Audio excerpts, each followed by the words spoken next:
Latest మీరు ఒకసారి చూస్తే ఎంత దుర్మార్గం అంటే విశాఖపట్నంలో డ్రగ్స్ పట్టుకున్నారు. విశాఖపట్నంలో డ్రగ్స్ పట్టుకుంటే క్లియర్ కట్గా డ్రగ్స్ పట్టుకున్న తర్వాత మామూలుగా కూడా కాదు, 25,000 కేజీలు డ్రగ్స్ వచ్చాయి. అది కూడా డ్రై ఈస్ట్ పేరుతో బ్రెజిల్ నుంచి కన్సైన్మెంట్ వచ్చింది.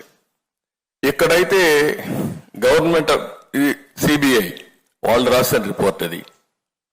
During the process of examination various officers of AP government and port employees gathered at site, causing delay in the CBI proceedings.